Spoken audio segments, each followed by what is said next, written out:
A persistent, gnawing ache resided deep within Ilara, a cavernous emptiness that no passage of time seemed capable of filling. Years had folded upon themselves since the day her younger sister, Lily, had simply vanished, leaving behind only the chilling echo of Ilara's last sharp words. That memory, a barbed hook, dragged at her heart, twisting with an unbearable guilt. It was this relentless torment, coupled with a desperate, almost irrational glimmer of hope, that propelled Ilara forward, a solitary figure adrift in a sea of unanswered questions. She sought not just answers, but absolution, a chance to rewrite the final tragic chapter of their shared story. Her quest, however, had led her down paths less traveled, into the shadowy corners of local folklore. Whispers, like tendrils of smoke, spoke of a phantom train station, a spectral edifice that, according to legend, materialized only under the cloak of deepest night, a gateway to somewhere beyond. Ilara, desperate for any flicker of possibility, clung to these tales, even as her community dismissed them with weary sighs and pitying glances. To them, she was merely a grief-stricken young woman, chasing ghosts in the wind, unable to accept the harsh finality of loss. Their skepticism, however, only fueled her resolve. If the world had no answers, perhaps the legends did. Her nights became a blur of dusty archives and flickering lamplight. Old newspaper clippings, brittle with age, spoke of inexplicable disappearances stretching back decades, each one hinting at a common, unsettling thread. Cryptic diary entries penned in fading ink alluded to moonless nights and the melancholic whistle of a train that arrived from nowhere, departing for destinations unknown. The pieces were fragmented, maddeningly incomplete, yet they coalesced into a chilling mosaic, painting a picture of a phenomenon far more intricate and sinister than mere superstition. The Phantom Station, she began to realize, was not just a story. It was a recurring nightmare etched into the fabric of their town's forgotten history. One blustery evening, while poring over a faded map, a gnarled hand reached across the library table, tapping a specific unmarked spot. Ilara looked up to find Silas, an eccentric old man whose eyes held the wisdom and weariness of countless untold stories. He was a fixture in the town, often seen muttering to himself, dismissed as harmlessly mad. But tonight his gaze was piercing, direct. "The Midnight Express," he rasped, his voice like rustling leaves. "I've seen it, child. Its hunger is insatiable." He spoke of the station not as a legend, but as a tangible, terrifying entity, offering a cryptic warning about its true malevolent nature. He hinted at a price, a cost far greater than any treasure. Though his words sent a shiver down her spine, they also ignited a spark of certainty within Ilara. Silas had seen it. He believed. That very night, as the moon hid behind a shroud of cloud, Ilara found herself drawn to the desolate stretch of track Silas had indicated. The air was heavy, still. Then, in the distance, a faint, shimmering light pulsed, ethereal and otherworldly. It was exactly where Silas had described the station appearing. A gasp caught in her throat. Her heart hammered against her ribs, a frantic drumbeat of fear and exhilaration. It was real. The Phantom Station, a beacon of impossible hope, beckoned her. Ignoring Silas's ominous warning, driven by the desperate conviction that this light held the key to Lily, Ilara began to walk towards it, her footsteps echoing in the profound silence of the night. Before we continue, subscribe to the channel and tell us in the comments where you are watching from. The journey towards the shimmering light was a descent into an almost suffocating stillness. Each step Ilara took on the gravel path seemed to amplify the profound silence of the night. A silence so complete it pressed against her ears, making her own breathing sound impossibly loud. The air grew heavy, thick with an unseen presence, and a growing sense of dread, cold and insistent, began to coil in her stomach. Yet the faint, otherworldly glow ahead pulled her onward, a siren call promising answers, promising Lily. The trees, gnarled and ancient, seemed to lean in, their branches like skeletal fingers reaching out, casting long dancing shadows that played tricks on her peripheral vision. Every rustle of leaves, every distant hoot of an owl sent a jolt of anxiety through her, but the image of Lily's face, etched in her memory, propelled her forward, conquering the rising tide of fear. As she drew closer, the shimmering light resolved itself into a solid, albeit ethereal form. The Phantom Station materialized before her eyes, an impossible vision carved from another time. It was a magnificent Victorian-era structure, its intricate ironwork and ornate gables impossibly old, yet preserved with a perfection that defied logic. Gas lamps, burning with an inner, otherworldly glow, cast long dancing shadows across its facade, illuminating details that should have crumbled to dust centuries ago. There was no dust, no decay, only a pristine, ghostly elegance. The air around it hummed with a low, resonant energy, a silent symphony of forgotten moments and lingering regrets. It stood as a monument to a past that refused to lie buried, a gateway between worlds, bathed in an unearthly luminescence that seemed to emanate from within its very stones. Then from the inky blackness beyond the platform, a low rumble began, growing steadily, inexorably, into the unmistakable sound of a train approaching. A piercing whistle, mournful and profound, sliced through the night, echoing across the desolate landscape. A majestic, antique steam engine, black as pitch and adorned with polished brass, steamed into view, its massive wheels grinding against the tracks with a sound that was both ancient and impossibly new. It slowed, hissing and groaning, before coming to a complete stop directly in front of the platform. There was no visible crew in the cabin, no conductor waving from the side, and no passengers disembarking. It was a ghost train, yet undeniably real, its presence palpable, its power immense. The doors along its length remained closed, silent and inviting, or perhaps foreboding. Ilara stood frozen, a mixture of apprehension and an almost uncontrollable curiosity warring within her. Her heart hammered against her ribs, a frantic drumbeat against the silence. This was it. The legend was real. This was the place Silas described, the place where Lily might have gone. Cautiously, her footsteps barely audible on the gravel, she approached the platform, her gaze fixed on the silent waiting train. The air grew colder, and a strange scent like old parchment and forgotten dreams filled her nostrils. As she neared the polished dark wood of the train cars, a fleeting movement caught her eye.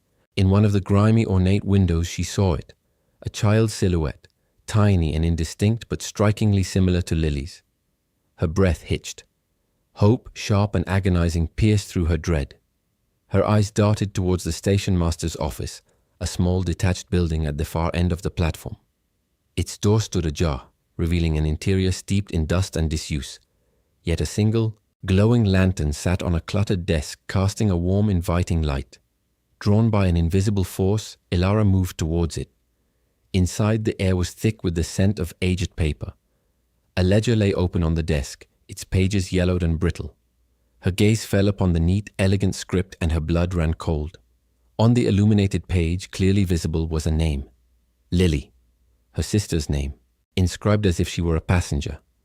A faint childlike giggle, soft and ethereal, drifted from the open doors of the train, drawing her closer, a spectral whisper that tugged at her very soul, despite the ice of fear that now gripped her. The faint childlike giggle, soft and ethereal, drifted from the open doors of the train, a spectral whisper that tugged at Ilara's very soul, despite the ice of fear that now gripped her. The sight of Lily's name in the ledger had confirmed her deepest suspicions, twisting the dread into a desperate, almost reckless resolve. This was it. This was where Lily had gone. With a surge of adrenaline, Ilara stepped onto the platform and moved towards the open train doors. The air shimmered around her, a tangible entity. As she crossed the threshold, a sudden sharp hiss echoed through the night, and the ornate heavy doors closed behind her with a soft definitive click, sealing her inside. There was no going back now. The interior of the Midnight Express was a breathtaking yet unsettling spectacle. Opulent velvet seats, once vibrant, now faded and decaying, lined the compartments. Gilded fixtures, tarnished with time, flickered with an internal ethereal gaslight, casting long dancing shadows that seemed to writhe with unspoken stories. The air was heavy with the scent of dust, forgotten memories, and something else, a faint sweet aroma like dried lavender and fear. A profound silence permeated the car, broken only by the rhythmic, almost imperceptible hum of the train, and a series of soft, distant murmurs that seemed to emanate from the very walls. As Ilara moved cautiously through the narrow aisle, her hands brushing against the plush, aged fabric of the seats, fragments of her past began to surface, unbidden and vivid. The train seemed to be a conduit, a vessel for echoes of regret. She saw Lily's bright, eager face, heard her sister's excited chatter. Then, the memory shifted, darkening. The argument. Ilara's sharp, impatient words, Lily's tear-filled eyes, the slamming door. The guilt, a familiar, crushing weight, settled upon her shoulders with renewed intensity. She relived Lily's last day, the mundane details now imbued with a tragic significance. The train seemed to amplify these recollections, twisting them, making them feel raw and immediate, as if they had just happened moments ago. In the compartments around her, spectral passengers began to materialize, faint and translucent, yet undeniably present. They were not aware of Ilara, caught in their own endless loops of memory. A woman in a flowing gown wept silently, clutching a faded letter to her chest. A man in a bowler hat paced nervously, glancing at an antique watch, his face etched with anxiety.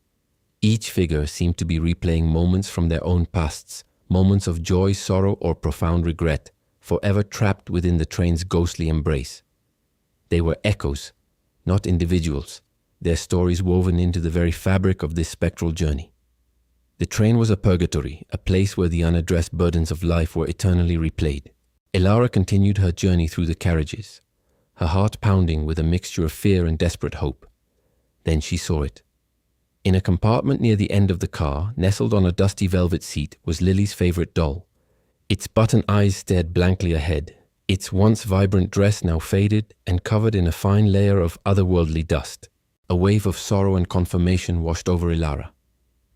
Lily had been here. Her sister had indeed boarded this phantom train. The doll was a tangible link, a heartbreaking proof. The true nature of the train and station began to reveal itself, not just through the spectral passengers and the relived memories, but through a growing insidious understanding that seeped into Ilara's mind. This was no ordinary train. It was a nexus for lost souls, a place where regrets were not merely remembered, but replayed endlessly for those who boarded. It was a prison of the past, a grand ornate cage designed to hold on to the echoes of what could have been. Driven by a sudden, inexplicable urge, Ilara ran her hand along the wall of the compartment where she found the doll. Her fingers brushed against a loose panel, almost imperceptible. With a gentle push, it gave way, revealing a hidden compartment. Inside, folded neatly, was a yellowed piece of parchment. It was a message scrawled in a shaky hand from a previous passenger.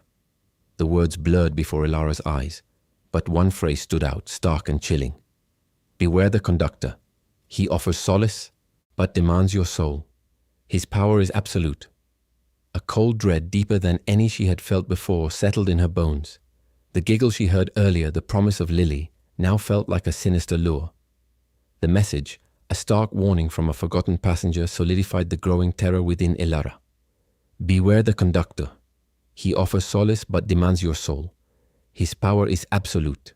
The words echoed in the profound silence of the train car, a chilling counterpoint to the distant rhythmic hum. Just as the full weight of this revelation settled upon her, a new presence materialized at the far end of the carriage. It was a figure of impossible height, cloaked in shadows that seemed to absorb the ethereal gaslight. This was the conductor. He moved with an unnerving grace, his form fluid, almost spectral, yet undeniably solid. His face, if one could call it that, was obscured by the brim of a tall, old-fashioned hat, but Ilara felt the weight of his gaze, a penetrating, ancient scrutiny that seemed to peel back layers of her very being. An aura of profound sorrow and immense, unyielding power radiated from him, filling the carriage with a cold, heavy presence that made the air itself feel dense. He was an entity born of regret, a collector of lost souls, and Ilara knew instinctively that she stood before the architect of this spectral prison. The conductor stopped before her, his posture commanding, yet his voice, when it came, was a soft, resonant whisper that seemed to come from everywhere and nowhere at once. "So, another soul seeks passage on the Midnight Express," he intoned, his words carrying an unnerving cadence. "And one so burdened by the past. The guilt you carry for Lily, Ilara, it is a heavy cloak indeed." He knew her name, he knew her burden. A shiver ran down Ilara's spine, a primal fear clutching at her throat. He offered passage to those consumed by regret, promising a chance to fix their past, but the message in her hand warned of a terrible price. "You seek to see her again, do you not?" The conductor continued, his voice laced with a deceptive compassion. "To undo the words, to rewrite the final moments? I can offer you that opportunity. A glimpse, a moment, a chance to reconcile." He extended a hand, long and slender, beckoning towards a shimmering, translucent doorway that had appeared in the wall of the carriage. "But every journey has its cost, Ilara, and this particular journey into the annals of your own regret demands a trial of the spirit, a game, if you will, to test your resolve." Ilara's heart hammered against her ribs. This was his game, his twisted manipulation. She had to confront her deepest fears, her most agonizing mistakes. The spectral doorway swirled, pulling her in. She found herself in a distorted echo of her childhood home, the air thick with tension. A spectral Lily stood before her, her face contorted in anger, eyes brimming with tears. "It's your fault," the phantom Lily screamed, her voice a chilling echo of Ilara's own self-recrimination. "You left me. You didn't care." The conductor's whispers were insidious, coiling around her mind. "See, Ilara, even her memory blames you. Redemption is a myth. You are trapped by your past just as she is." He tried to break her spirit, to convince her that escape, or even solace, was impossible. Ilara stumbled through a series of these emotional challenges, spectral versions of her past mistakes manifesting before her. She saw herself as a selfish teenager, heard the cutting words she'd exchanged with her parents, felt the sting of every careless action. Each illusion was designed to amplify her guilt, to push her further into the abyss of self-blame. The climax of this agonizing game arrived. The conductor stood before her again, his shadowy form towering, the spectral Lily still screaming accusations in the background. "Choose, Ilara," he commanded, his voice now a booming crescendo that reverberated through her very bones. "Choose to step through this final door and relive that moment. Alter it, embrace the illusion of peace, and be forever bound to this train. Or reject it, reject Lily, and condemn yourself to an eternity of knowing what you could have fixed." The choice was stark, agonizing. Save her own soul or sacrifice everything for a fleeting false moment with Lily. The weight of centuries of regret seemed to press down on her, urging her to succumb. The conductor's voice boomed, a thunderous echo of her deepest fears, demanding a choice that felt like tearing her soul in two. Every fiber of Ilara's being screamed to step through that shimmering doorway, to reach for the phantom Lily, to erase the unbearable weight of her past. But then, a flicker of understanding, cold and clear, pierced through the conductor's hypnotic manipulation. To alter the past, even in illusion, would be to invalidate every moment since, every lesson learned, every tear shed. True redemption, she realized with a sudden, profound clarity, wasn't about erasing mistakes, but about accepting them, learning from them, and moving forward with the wisdom they imparted. With a defiant shake of her head, Ilara rejected his insidious offer. "No," she whispered, her voice gaining strength with each syllable. "I won't. I won't rewrite my past, not even for her. Lily deserves more than a lie." The conductor's shadowy form stiffened, and a low guttural growl rumbled through the carriage. The air crackled with a malevolent energy, and the illusion of the childhood home shattered, replaced by a swirling vortex of fragmented memories and distorted fears. The gaslights flickered wildly, casting grotesque shadows that danced with the spectral passengers. Their mournful wails intensified, their translucent forms becoming more aggressive, reaching out with bony, ethereal fingers as if to drag Ilara into their eternal torment. The train car plunged into chaos, an inferno of sound and illusion designed to overwhelm her, to break her spirit once and for all. Yet amidst the maelstrom, Ilara felt an unexpected surge of inner strength. It wasn't born of defiance or anger, but of a pure, unyielding love for Lily. This love wasn't about changing what had happened, but about honoring her sister's memory, about living a life worthy of her, free from the crushing burden of guilt. Lily's disappearance was a tragedy, yes, but it wasn't a condemnation. Ilara finally understood that the accident, the argument, the separation had been a confluence of circumstances, not a deliberate act of abandonment on her part. The guilt she had carried for so long was a burden, a self-imposed prison, not a truth. Just as the conductor lunged, his shadowy hands reaching for her, a third presence materialized in the chaotic carriage. It was Silas, his eccentric eyes now gleaming with fierce determination. He stood between Ilara and the conductor, a shimmering, almost translucent shield radiating a soft golden light. "You have no power over her now, old friend," Silas declared, his voice resonating with an unexpected authority. "She has chosen acceptance, not regret." The conductor roared, a sound that seemed to tear at the fabric of reality, and lashed out at Silas. The old man, though clearly outmatched, held his ground, diverting the conductor's attention with surprising agility. "Go, Ilara," Silas urged, his voice strained. "This is your chance. The station is fading." Ilara didn't hesitate. She understood now. Silas was not merely an eccentric guide. He was a former passenger, one who had escaped the conductor's influence and had been subtly guiding her, waiting for this moment. His sacrifice, a desperate act of redemption for his own past choices, was her only way out. She raced through the collapsing train, the opulent carriages now peeling away like old wallpaper, revealing the skeletal structure beneath. The spectral passengers shrieked, their forms dissolving into wisps of smoke as the train itself began to unravel. Behind her, the sounds of struggle intensified, Silas's defiant cries mixing with the conductor's enraged roars. Ilara pushed herself harder, her lungs burning, her heart pounding a frantic rhythm. She burst through the last crumbling carriage door, the platform a blur before her eyes. Outside, the Phantom Station, once so solid and imposing, shimmered and dissolved at its edges like a mirage in the desert. The otherworldly glow faded, replaced by the faint nascent light of a distant dawn. The train was dematerializing around her, the very air vibrating with its dissolution. She had to jump. Now. Ilara hurled herself from the dematerializing train, a desperate leap into the pre-dawn gloom. Her body hit the gravel with a jarring impact, sending a shockwave through her bones, but she barely registered the pain. Scrambling to her feet, she turned back just as the final vestiges of the Midnight Express shimmered, then vanished completely. The Phantom Station, which had loomed so grandly only moments before, dissolved into the thin air, leaving behind only the cold, empty expanse of the tracks and the dew-kissed field. No trace remained of the spectral structure, no echo of the whistle, no lingering scent of coal and regret. It was as if it had never existed, a dream fading with the first hesitant blush of dawn painting the eastern sky. A profound silence descended, broken only by Ilara's ragged breaths and the distant chirping of unseen birds. She stood there trembling, not from cold or fear, but from the raw, exhilarating shock of survival.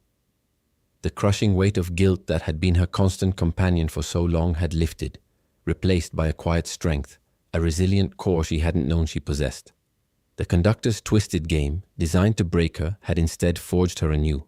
She was no longer the girl haunted by a past she couldn't change, but a woman grounded in acceptance, ready to face a future she could shape. Her eyes fell upon something small and familiar lying near the tracks where she had landed. Lily's doll. It must have fallen from her grasp during the frantic escape. Gently, Ilara picked it up, its worn fabric soft against her fingers. This wasn't a relic to be mourned over, nor a key to a past she needed to unlock. It was a tangible piece of a love that transcended time and regret. With a soft sigh, a gesture of profound farewell and liberation, Ilara carefully placed the doll on the cold steel of the tracks. It was a symbolic act, a final release, acknowledging Lily's memory not as a burden, but as a cherished part of her journey. She understood now that honoring Lily wasn't about finding her, but about living fully, authentically, and without the corrosive weight of self-blame. As the sun fully crested the horizon, painting the world in hues of gold and rose, Ilara began the long walk home. The community, initially skeptical, had viewed her recent obsession with the Phantom Station with a mixture of pity and polite dismissal. But her return, marked by a new serenity in her eyes and a quiet confidence in her stride, began to shift perceptions. Some still whispered, of course, about her strange quest, but others, particularly those who had also experienced unexplained disappearances in their own families, looked at Ilara differently. They saw not a madwoman, but someone who had faced the impossible and emerged with an inexplicable peace. Ilara didn't preach or proselytize. Instead, she became a quiet advocate, a beacon of understanding for those who were lost in the labyrinth of unresolved grief. She shared her story not to convince, but to connect, offering a listening ear and a calm presence to those who felt isolated by their pain. She spoke of acceptance, of finding strength in vulnerability, and of honoring memories without being enslaved by them. Her path wasn't about forgetting Lily, but about integrating her memory into a life lived forward. Ilara found peace, not in a miraculous reunion, but in the profound understanding that true healing came from within. She learned to live with her past, not defined by it, but enriched by the lessons it had taught. The Phantom Station, the Midnight Express, and the terrifying conductor had been a crucible, and from its fires Ilara had emerged whole and hopeful.